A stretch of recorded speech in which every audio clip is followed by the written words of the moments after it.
बिना पढ़े board exam कैसे पास करें। अगर आपने एग्जाम्स की तैयारी नहीं किए हैं, कुछ पढ़ाई नहीं किए हैं, कोई प्रिपरेशन नहीं किए हैं, तो अब ऐसे में एग्जाम्स कैसे पास करेंगे। अब चाहे आप 10th क्लास के स्टूडेंट हो या 12th क्लास के स्टूडेंट हो या किसी भी क्लास के स्टूडेंट क्यों ना हो, आप सभी के लिए ये वीडियो मोस्ट इंपॉर्टेंट है। अगर आपने इस वीडियो में बताए हुए 5 टिप्स को समझ लिया, उसको फॉलो कर लिया, तो आप बिना पढ़े भी बोर्ड एग्जाम में बड़ी आसानी से पास कर सकते हैं। और अगर आप थोड़ा बहुत पढ़ाई करते हैं तब तो काफी अच्छा नंबर लाएंगे आप। और यहां तक कि अगर आपकी स्टडी अच्छी है, आपकी तैयारी अच्छी है, तो इन 5 तरीकों को फॉलो करके आप टॉप कर सकते हैं। लेकिन ये 5 तरीके को आपको हर हाल में फॉलो करने हैं, फिर चाहे आप कमजोर स्टूडेंट ही क्यों ना हो। अगर आप बिना पढ़े एग्जाम पास करना चाह रहे हैं या फिर अच्छा नंबर लाना चाह रहे हैं, तो ये 5 तरीके आपको फॉलो करने हैं। सबसे पहला तरीका, अगर आपको बिना पढ़े एग्जाम पास करना है तो सबसे पहला तरीका है कि जितने समय बचे हैं उसमें अपनी हैंडराइटिंग सुधारें।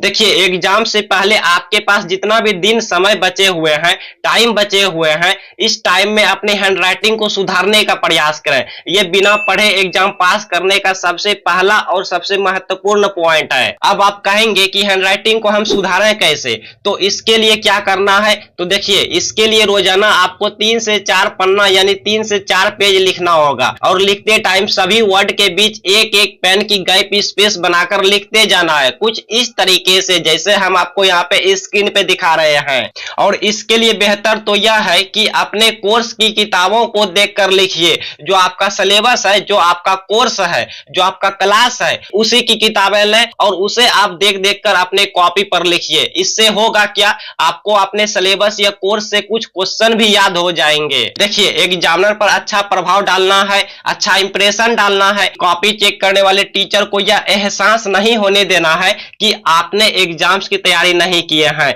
एग्जामिनर को यह पता चलने नहीं देना है कि आपने पढ़ाई नहीं किए हैं। लेकिन ये होगा कैसे, तो ये सिर्फ और सिर्फ आपकी राइटिंग की वजह से होगा। बोर्ड एग्जाम में इतना सुंदर और सजा कर लिखना है कि एग्जामिनर आपकी राइटिंग से इंप्रेस हुए। अगर आपने साइकोलॉजिकली एक एग्जामिनर पर अपना अच्छा इंप्रेशन डालने में सफलता पा लिया, तो समझिए कि आपका काम बन गया। लेकिन इसके लिए जरूरी है आपकी हैंडराइटिंग बहुत अच्छी ना सही, पर कम से कम साफ सुथरी तो होनी ही चाहिए। अब बिना पढ़े बोर्ड एग्जाम पास करने का दूसरा सबसे इंपॉर्टेंट पॉइंट है कि क्वेश्चन में जो पूछे गए हैं उसको बहुत ध्यान से पढ़ें और समझने का प्रयास करें। देखिए, एग्जामिनेशन हॉल में जब आपको क्वेश्चन पेपर मिलता है तो उस क्वेश्चन पेपर को बिल्कुल इत्मीनान से आराम से पढ़ें और सवालों को यानी क्वेश्चन को समझने का प्रयास करें कि सवाल में आखिर पूछा क्या गया है, क्वेश्चन में आखिर पूछ क्या रहा है, ये समझने का प्रयास करेंगे। और हाँ, एग्जामिनेशन हॉल में आपको अपना कॉन्फिडेंस लेवल बिल्कुल हाई रखना है। आपको अपना आत्मविश्वास बनाए रखना होगा। आपको ये बिल्कुल नहीं सोचना होगा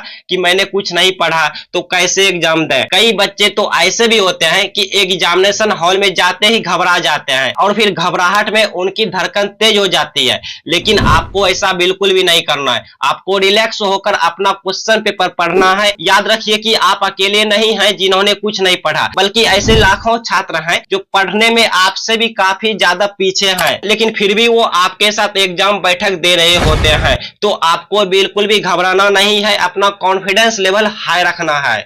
अच्छा, बिना पढ़े एग्जाम पास करने का तीसरा सबसे इंपॉर्टेंट पॉइंट है, जब आपको कुछ आता ही नहीं तो आप सवाल का जवाब देंगे कैसे। तो सवालों का जवाब देने का तरीका मैं आपको बताने जा रहा हूं। जब कुछ भी ना आए एग्जाम में, तो इसके लिए सबसे पहले उस क्वेश्चन को पढ़ें जिनका उत्तर आप लिखने जा रहे हैं, जिनका जवाब आप लिखने जा रहे हैं, उसे समझने का प्रयास करें। देखिए, क्वेश्चन में जिन शब्दों का प्रयास हुआ हो उनका अर्थ समझने का प्रयास करें। इससे होगा क्या कि आपको आंसर लिखने का आइडियाज मिल जाएंगे। अगर आपने क्वेश्चन को समझ लिया कि उनमें क्या पूछ रहा है, तो आपकी आधी समस्या वहीं पर सॉल्व हो गई। अब उस क्वेश्चन में जो पूछे गए हैं उसके बारे में आप जो भी जानते हैं, जितना भी जानते हैं, जैसे भी जानते हैं, उन बातों को अपने शब्दों में लिख डालना है। और कई क्वेश्चन तो ऐसे भी होते हैं कि जिसका आंसर खुद क्वेश्चन में ही छुपा रहता है। बस जरूरत होती है उस क्वेश्चन को समझने की, उसका अर्थ, उसका मीनिंग समझने की। और हाँ, उस क्वेश्चन में जिन शब्दों का प्रयास हुआ हो उन शब्दों का, उन वर्ड का मीनिंग समझने की जरूरत होती है। जैसे कि आप एक एग्जाम्पल के द्वारा समझ सकते हैं कि मान लीजिए एक सवाल सवाल है, बहुराष्ट्रीय कंपनी किसे कहते हैं, मल्टीनेशनल कंपनी किसे कहते हैं। अब यहाँ पर अगर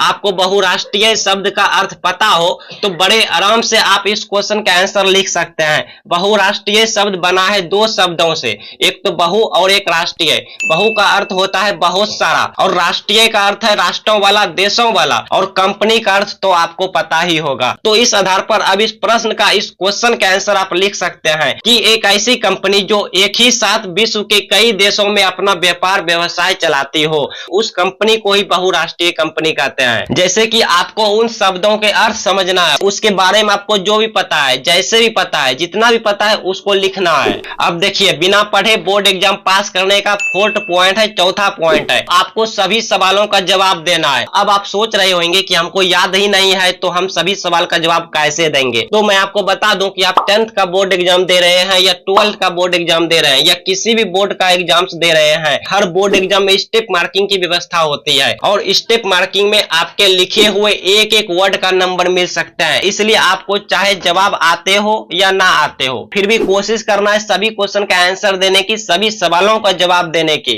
मतलब आपको जितना भी पता है, जैसे भी पता है, जो भी पता है उसे लिखना है, लिखना जरूर है, अटेम्प्ट जरूर करना है, कोई भी क्वेश्चन आपको छोड़ना नहीं है। और हाँ, अगर आप कोई क्वेश्चन छोड़ देते हो तो उस क्वेश्चन का एक भी नंबर आपको नहीं मिलेंगे, लेकिन अगर आप थोड़ा भी मिला जुला कर लिख देते हो तो कुछ ना कुछ नंबर तो आपको जरूर मिल जाएंगे। अब चाहे वो क्वेश्चन 5 नंबर का हो तो 5 में से 3 तो आपको मिल ही जाएंगे, 3 ना सही तो 2 तो आपको मिल ही जाएंगे, मतलब 2 नंबर तो आपको मिल ही जाएंगे, लेकिन मिलेगा जरूर भाई। और हाँ, अगर आप कुछ नहीं लिखते हैं तो क्या मिलेगा बताओ, कुछ मिलेगा? नहीं मिलेगा, 0 मिलेगा। तो कहा जाता है 0 से अच्छा 1, मतलब आपको कोई भी क्वेश्चन छोड़ना नहीं है, सभी क्वेश्चन का अटेम्प्ट करना है, सभी सवालों का जवाब देना है। अब रही बात क्वेश्चन का उत्तर नहीं आएगा तो कैसे लिखेंगे, तो मैंने पिछले पॉइंट में बताया आपको कि क्वेश्चन में जो पूछा गया है उस कीवर्ड से अर्थ को समझते हुए उसके बारे में जो भी पता है, जैसे भी पता है उसको लिख देना है, लेकिन लिखना जरूर है, छोड़ना नहीं है।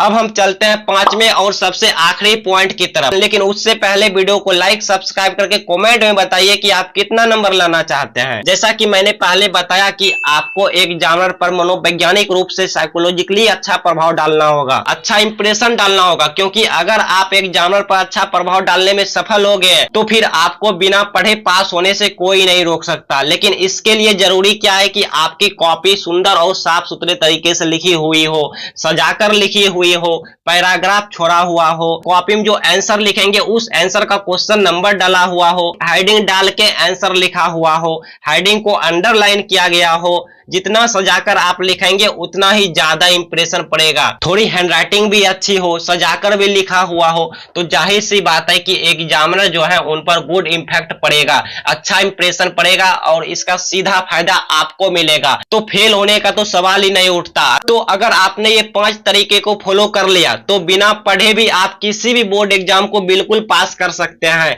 और अगर आपने थोड़ी बहुत पढ़ाई की है, तैयारी की है, तो फिर आपको अच्छे नंबर 80-90% से पास होने से कोई नहीं रोक सकता, आप टॉप भी कर सकते हैं। तो फिलहाल इस वीडियो के लिए इतना ही, मिलते हैं अगले वीडियो में एक नई जानकारी के साथ।